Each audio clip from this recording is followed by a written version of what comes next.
નમસ્કાર વિદ્યાર્થી મિત્રો, હું દિવ્યેશ દિમ્મર ધોરણ 10 ના વિજ્ઞાન અને ટેકનોલોજીના વિષયમાં ત્રિનેન ક્લાસીસ દ્વારા સંચાલિત ઓનલાઈન લેક્ચરમાં હાર્દિક સ્વાગત કરું છું. વિદ્યાર્થી મિત્રો, કાલના વિડીયોની અંદર આપણે વાત કરીને આવ્યા કે રાસાયણિક પ્રક્રિયા અને સમીકરણોની અંદર રાસાયણિક પ્રક્રિયા કોને કહેવામાં આવે છે. આપણી આસપાસ જે રાસાયણિક પ્રક્રિયાઓ થાય છે, જેમ કે દૂધનું બગડવું, ખોરાકનું રંધાવું, શરીરની અંદર પાચન ક્રિયા, આ એક રાસાયણિક પ્રક્રિયાઓના ઉદાહરણ છે. એની અંદર આપણે વાત કરી કે કઈ રીતે મેગ્નેશિયમની પટ્ટીને ઓક્સિજનની હાજરીમાં સળગાવવામાં આવે છે તો એ સફેદ તીવ્ર જ્યોત સાથે સળગી ઉઠે છે અને રાખ ઉત્પન્ન કરે છે અને મેગ્નેશિયમ ઓક્સાઇડ બનાવે છે. એનું શાબ્દિક સ્વરૂપે નિરૂપણ મેં કંઈક આ રીતે કર્યું હતું કે મેગ્નેશિયમ પ્લસ ઓક્સિજન અને એ આપણને આપશે મેગ્નેશિયમ ઓક્સાઇડ. પરંતુ વિદ્યાર્થી મિત્રો, અહીંયા પ્રોબ્લેમ એ થતો હતો કે આને આપણે સંજ્ઞા સ્વરૂપે લખીશું ત્યારે તમે કેટલા રાસાયણિક સમીકરણો ભોગશો. કારણ કે રાસાયણિક વિજ્ઞાન કેમેસ્ટ્રીના ચેપ્ટરની અંદર લગભગ 6 ચેપ્ટરો છે અને 6 ચેપ્ટરોની અંદર આપણે એવરેજ પણ કાઢીએ તો 20 25 રાસાયણિક સમીકરણો છે. તો એ 20 25 રાસાયણિક સમીકરણોને તમે કઈ રીતે યાદ રાખશો? તો વિદ્યાર્થી મિત્રો, એને યાદ રાખવા માટે તમારે કંઈ કરવાનું નથી. તમે જો દરેક સૂત્ર સમજશો તો દરેક રાસાયણિક સમીકરણો અને રાસાયણિક સૂત્ર લખતા જાતે આવડી જશે. પરંતુ એના માટે 20 તત્વોના નામ યાદ હોવા જોઈએ તમને, અને એની સંયોજકતા પણ યાદ હોવી જોઈએ. એ હું આ વિડીયોની અંદર આગળ વાત કરીશ. પરંતુ કાલે જે આપણે વાત કરીને આવ્યા કે રાસાયણિક સમીકરણ દર્શાવતી વખતે તીરની ડાબી બાજુએ હંમેશા આપણે શું દર્શાવીશું? પ્રક્રિયકોને દર્શાવીશું. અને જમણી બાજુ હંમેશા શું દર્શાવીશું? નિપજ દર્શાવીશું. એકથી વધારે પ્રક્રિયકો દર્શાવવા માટે વચ્ચે પ્લસની નિશાની મૂકીશું. એક કરતા વધારે નિપજ દર્શાવવા હોય તો એના માટે પણ પ્લસની નિશાની મૂકીશું. તીરની હંમેશા દિશા કઈ હશે? તો ડાબી બાજુથી જમણી બાજુએ જ હશે. બરાબર છે છોકરાઓ? આની વાત કરી આવ્યા. હવે મારે આને સાંકેતિક સ્વરૂપે લખવું હોય તો મેં કઈ રીતે લખીશ? તો બોલે તો મેગ્નેશિયમ તો કે Mg, ઓક્સિજન તો +O2 અને છોકરાઓ એનાથી બનશે MgO. હવે દરેક વિદ્યાર્થી આને ગોખશે એટલે કઈ રીતે યાદ રાખશે? Mg+O2 એટલે મળશે MgO, Mg+O2 એટલે મળશે MgO. આવા તો હજારો સમીકરણ છે અંદર. તો શું તમે બધા જ ગોખી નાખશો? એમ કરવાથી કોઈ પ્રકારનો તમને ફાયદો થવાનો નથી. કારણ કે તમે પરીક્ષાના અંતે કેટલું બધું યાદ રાખશો. તો એના માટે સરળ ઉપાય એ છે કે સૌથી પહેલા તો તમને ખબર હોવી જોઈએ કે મેગ્નેશિયમ એટલે એની સંજ્ઞા શું છે? તો મેગ્નેશિયમની સંજ્ઞા છે Mg, એટલે હું લખીશ Mg પ્લસ ઓક્સિજન O2. હવે એનામાંથી નિપજ કઈ રીતે બનશે? જુઓ, હવે નિપજ બનાવતા શીખવાડો. આને કહેવાય આયનીકરણની પ્રક્રિયા, જે તમે ધોરણ 9 ની અંદર ભણીને આવ્યા છે. અને વિદ્યાર્થી મિત્રો, મોસ્ટ પ્રોબેબલી બધા જ સમીકરણની અંદર મોટા ભાગે આ આયનીકરણની પ્રક્રિયા થતી જ હોય છે. બહુ રેર કેસની અંદર સવર્ત સંયોજક બનાવતા હોય તો આપણે જે મુજબ ઈચ્છીએ એ મુજબ નિપજો બને નહીં. મોસ્ટ પ્રોબેબલી કાર્બન અને નાઇટ્રોજન ધરાવતા હોય ને તો એની અંદર આ તકલીફ વધારે આવે. જો તો મેં તમને શીખવાડું તો કે ભાઈ મેગ્નેશિયમ, તો મેગ્નેશિયમની સંયોજકતા શું છે? તો મેગ્નેશિયમની સંયોજકતા છે +2. કઈ રીતે આવી એ પણ મેં તમને બતાવીશ. ઓક્સિજનની સંયોજકતા શું છે? O2-. તો શું થશે ખબર? આ O2- અને +2 અને -2, આ માઈનસ સંયોજકતા આને મળશે ને પ્લસ સંયોજકતા આને મળશે. પરંતુ બંનેની સંયોજકતા બે સમાન છે એટલે કેન્સલ થઈ જશે અને એમની વચ્ચે આયનિક બંધ બનશે MgO, મેગ્નેશિયમ ઓક્સાઇડ. હવે છોકરાઓ ધ્યાન આપો તમે કે આની અંદર આ શું છે? સર શું બોલે છે? આયનીકરણ સંયોજકતા. ધોરણ 9 ને યાદ કરો. ચેપ્ટર નંબર 3 અને ચેપ્ટર નંબર 4 ની અંદર મેં તમને સમજાવેલું હતું કે ભાઈ 1 થી 20 તત્વોના નામ મોડે કરજો, ધોરણ 10 ની અંદર કામ આવશે. સંયોજકતા મોડે કરજો, ધોરણ 10 ની અંદર કામ આવશે. પરંતુ કઈ વાંધો નહીં, હું અમને ફરીથી અહીંયા 1 થી 20 તત્વોના નામ તમે બોર્ડ પર લખેલા જોઈ શકો છો. જેને યાદ કરવા માટેની ચાવી પણ મેં તમને આપી હતી કે આ તત્વોને આપણે કઈ રીતે યાદ કરવાના છે. જેમ કે પહેલા 10 તત્વોના નામ છોકરાઓ અહીંયા લખ્યું છે એ કંઈ નંબર નથી, એ એના પરમાણ્વીય ક્રમાંક છે. શું લખ્યું છે મેં અહીંયા? પરમાણ્વીય ક્રમાંક. યાદ રાખજો, આ પરમાણ્વીય ક્રમાંક છે. આ તત્વોના નામ છે અને આ છે એની સંજ્ઞા. તો પહેલા 10 તત્વોના નામ કંઈક આપણે આ રીતે યાદ રાખીશું. હાઈ હીલી બેબો કાના ઓફ ની. શું યાદ રાખીશું? હાઈ હીલી બેબો કાના ઓફ ની. Hydrogen, helium, lithium, beryllium, boron, carbon, nitrogen, oxygen, fluorine અને નિયોન. હવે એની સંજ્ઞા યાદ રાખવાની એ તમારું કામ છે.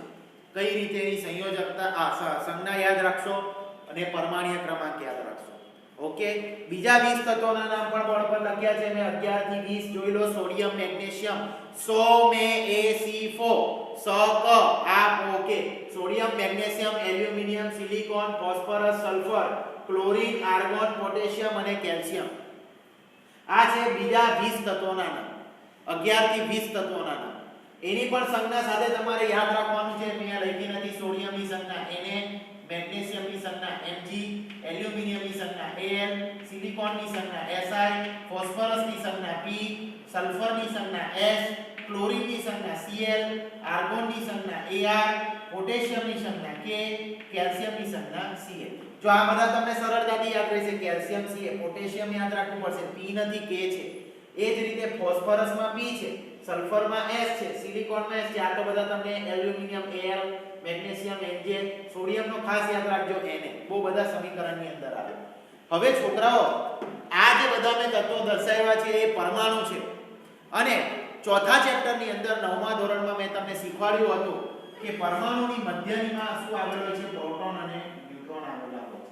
બરાબર. મેં આ હાઇડ્રોજનનો પરમાણુ દર્શાવું છું. વિદ્યાર્થી મિત્રો, કોઈ પણ પરમાણુની બાહ્યતમ કક્ષા 4 હોય છે. બરાબર છે. કયા કયા પ્રકારની હોય છે? K, L, M, N. 4 પ્રકારની કક્ષા હોય છે અને આ 4 કક્ષાઓની અંદર ઇલેક્ટ્રોન ભ્રમણ કરતા હોય છે. કોણ ભ્રમણ કરતું હોય છે? ઇલેક્ટ્રોન ભ્રમણ કરતા હોય છે. એ ઇલેક્ટ્રોન શું કરે? બીજાના સાથે બંધ બનાવવા માટે કાં તો ઇલેક્ટ્રોન મેળવશે કાં તો ઇલેક્ટ્રોનનું દાન કરશે.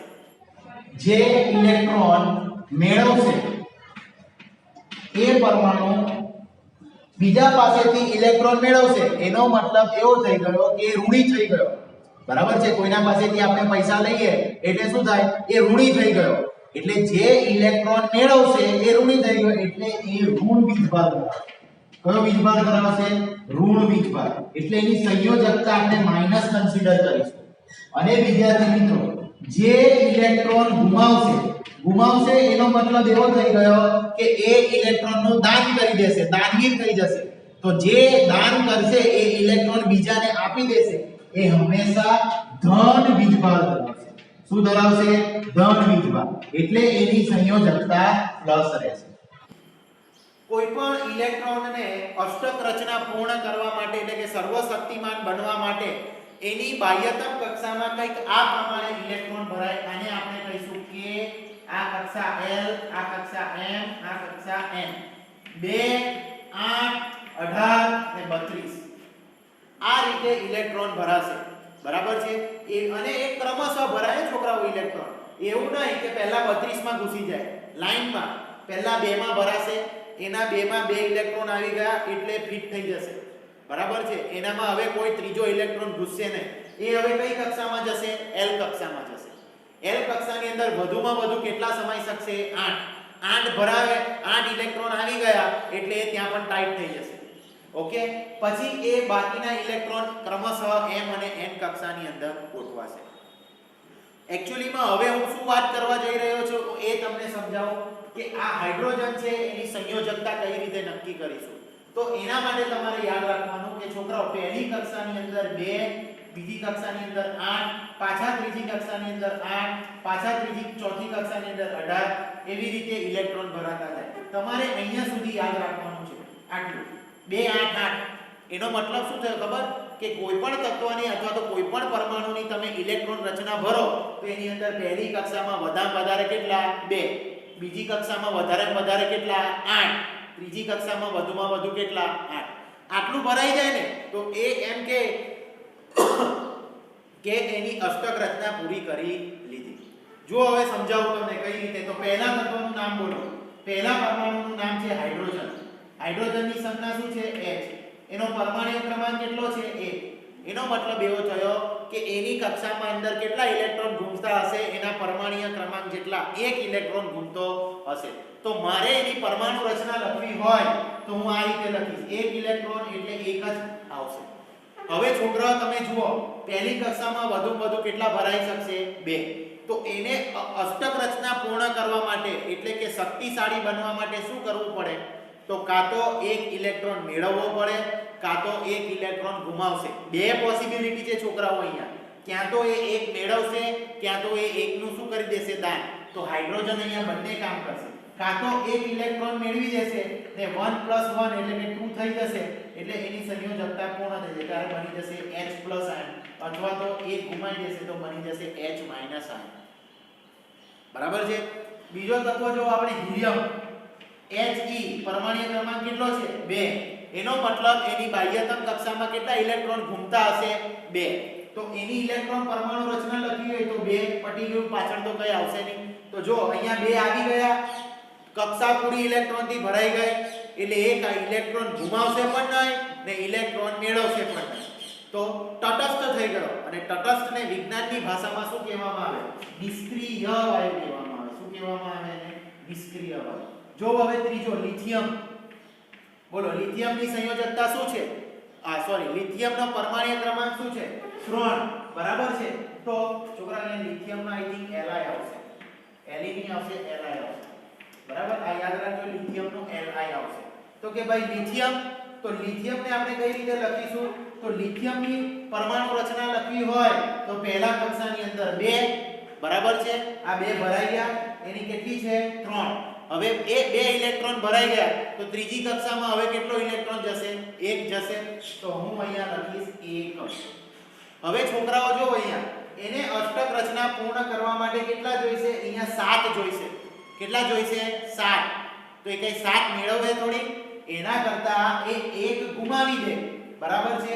તો અહીંયા 2 થઈ જાય કે નહીં એના, તો ત્યારે બનાવશે Li, 1 ગુમાવ્યો એટલે +1. બરાબર છે.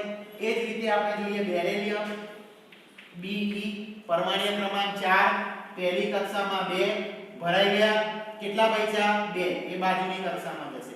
તો અહીંયા પણ એ શું કરશે? પોતાની અષ્ટક રચના પૂર્ણ કરવા માટે આ 2 ને ગુમાવી દેશે, એટલે થઈ જશે B+2. બરાબર છે. એ જ રીતે હવે મેં તમને બતાવું ઓક્સિજનનું બતાવું સીધું. બરાબર છે. જુઓ ઓક્સિજનનો છે પરમાણુ ક્રમાંક 8. ઓક્સિજન એની રચના લખાવો મને. તો પહેલી કક્ષામાં 2. બરાબર છે. બીજી કક્ષામાં કેટલા ભરાશે? 2 આવી ગયા 6. હવે છોકરાઓ એને અષ્ટક રચના પૂર્ણ કરવા માટે જો અહીંયા ઘટે છે, કેટલા ઘટે છે? 2 ઘટે. એવું નહીં કરશે કે 6 ગુમાવી દેશે. એને 2 ઘટે છે એટલે ઓક્સિજન 2 કશેથી મેળવશે અને બની જશે O2-. તો જોઈ લો અહીંયા ઓક્સિજનની સંયોજકતા મેં અહીંયા કેટલી લખી હતી? O2-. તો દુનિયાના કોઈ પણ સમીકરણમાં ઓક્સિજનની સંયોજકતા શું રહેશે? O2- જ રહેશે. આ તમારે યાદ રાખવાનું. કેમ? સર એને અષ્ટક રચના પૂર્ણ કરવા માટે 2 ઇલેક્ટ્રોનની જરૂર પડશે. એ 2 ઇલેક્ટ્રોન મેળવશે. આ સમીકરણમાં એ 2 ઇલેક્ટ્રોન કોની પાસેથી મેળવે છે? તો આ સમીકરણમાં એ 2 ઇલેક્ટ્રોન મેગ્નેશિયમ પાસેથી મેળવે છે. બરાબર છે. બંનેને પોતપોતાની અષ્ટક રચના પૂર્ણ કરવી છે. મેગ્નેશિયમને પણ ઓક્સિજનને, તો બંને દોસ્તી કરી લે. ભાઈ મારા +2 તું લઈ લે, આ 2 લઈ લે, એટલે આવી જઈએ મેગ્નેશિયમ ઉપર. શું છે? મેગ્નેશિયમનો પરમાણુ ક્રમાંક જો અહીંયા 12. બનાવો એની અષ્ટક રચના. પહેલી કક્ષામાં 2, બીજી કક્ષામાં વધુમાં વધુ કેટલા આવશે? 8. 8 ને 2 10 થઈ ગયા. હજી કેટલા ઘટે છે? 2 ઘટે છે. અહીંયા 12 મેગ્નેશિયમ, તો અહીંયા આવીશ 2. બરાબર. તો શું કરશે? 2 8 સંયોજક અષ્ટક રચના ફૂલ. તો એ 2 શું કરશે? ગુમાવી દેશે. તો એ ગુમાવેલા 2 કોણ લઈ લેશે? અહીંયા ઓક્સિજન. બરાબર છે. અને આ ઓક્સિજન એના જે 2 છે, બરાબર, એ મેગ્નેશિયમને આપી દેશે. બરાબર છે. શક્તિ એની ઊર્જા એ મેગ્નેશિયમને આપી દેશે. તો મેગ્નેશિયમની સંયોજકતા શું રહેશે? +2. સમજી ગયા છોકરાઓ? એવી રીતે આપણે અહીંયા ફ્લોરિનની બનાવીએ. બરાબર છે. ફ્લોરિનની બનાવવા માટે આ તમને સમજાઈ ગયું હશે. હું અહીંયા ભૂસી નાખું છું. આવ્યો જો ફ્લોરિનની કઈ રીતે બનશે કોશિશ કરો જાતે બનાવવાની. તો ફ્લોરિન એટલે 9 F 2 કેટલા આવશે? અહીંયા 2 અને 7. તો એને અષ્ટક રચના પૂર્ણ કરવા માટે કેટલું જોઈશે? 1 જોઈશે. તો ફ્લોરિન આવશે ઓબ્વિયસલી -F-. આવી જાવ અહીંયા સોડિયમ પર 11 કઈ રીતે બનાવશું સોડિયમની Na તો 2 8 ને 2 10 અને 1 11 તો એ શું કરશે આ એક કોઈને આપી દેશે એટલે બનશે Na પ્લસ એ જ પ્રમાણે એલ્યુમિનિયમની જુઓ એલ્યુમિનિયમની છે 13 L 2 8 ને 2 10 ને 3 13 એટલે આવશે Al 3 એ પણ આ 3 ઇલેક્ટ્રોન ગુમાવી દેશે કોઈને આપી દેશે બરાબર છે એ જ પ્રમાણે આ ક્લોરીન નું જુઓ 17 નું તો કે ભાઈ ક્લોરીન Cl તો ક્લોરીન નું બનશે 8 ને 2 10 10 ને 7 17 છેલ્લી કક્ષામાં 7 હવે કઈ અહીંયા 7 થી ગુમાવશે એ એની અષ્ટક રચના પૂર્ણ કરવા માટે શું કરશે 8 બનાવવા માટે 1 મેળવશે એટલે ક્લોરીન હંમેશા આવશે માઈનસ શું આવશે ક્લોરીન હંમેશા માઈનસ હવે છોકરા આમાંથી કેટલાક છે ને બે સંયોજકતા બી ધરાવે છે જેમ કે આ કાર્બન છે આ સલ્ફર છે બરાબર છે ત્યારબાદ આ ફોસ્ફરસ છે આ બધા છે ને બે સંયોજકતા ધરાવે પણ એ આપણે એટલું બધું કામ નથી આવતું બરાબર એના માટે બહુ તમારે ડીપ ની અંદર જવું પડે તો ડીપ માં આપણે જવું નથી આપણે સીધી રીતે તમે આ રીતે યાદ રાખશો તો વધારે ખબર પડશે તો જો આ સમીકરણો જે મેં લખ્યા છે એને એક વખત હું તમને સમજાવી દઉં આ ક્યાંથી આવ્યા દર વખતે હું આ રીતે તમને સમીકરણો સમજાવીશ એટલે મહેરબાની કરીને સંયોજકતા તમે મોડે કરી નાખજો કે ભાઈ મેગ્નેશિયમ તો Mg+2 સોડિયમ તો Na+, ક્લોરીન તો Cl- ઓક્સિજન તો O2-, ફ્લોરીન તો F-, ક્લોરીન તો Cl-, હાઇડ્રોજન તો H+, H-, magnesium Mg+2 calcium Ca+2 calcium ની 20 છે જો અહીંયા બનાય આપો કઈ રીતે બનશે ધ્યાન આપજો પહેલી કક્ષામાં 2 ત્રીજી કક્ષામાં વધારે 8 ને 2 10 થયા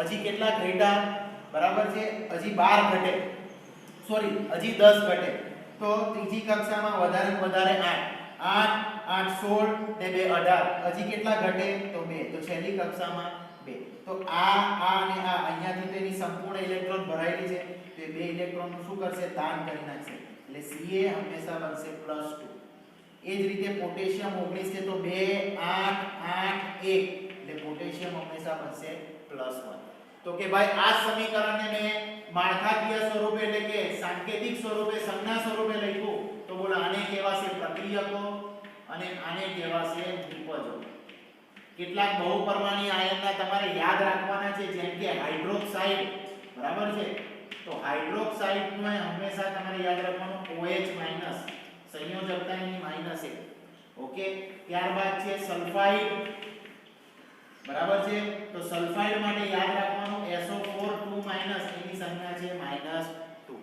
ત્યારબાદ છે એમોનિયમ તો ભાઈ છોકરાઓ એમોનિયમ ની યાદ રાખજો NH4+ એની સંયોજકતા છે +1 ત્યારબાદ ઓક્સાઇડ હવે એમની કહેતા સાહેબ ઓક્સાઇડ નો ખબર નથી ઓક્સાઇડ એટલે ઓક્સિજન જે બનાવે તે O2- એની સંયોજકતા છે -2 ત્યારબાદ આપણે જોઈએ ફ્લોરાઇડ ક્લોરાઇડ બરાબર છે આયોડાઇડ આ બધા એક એક ગુમાવે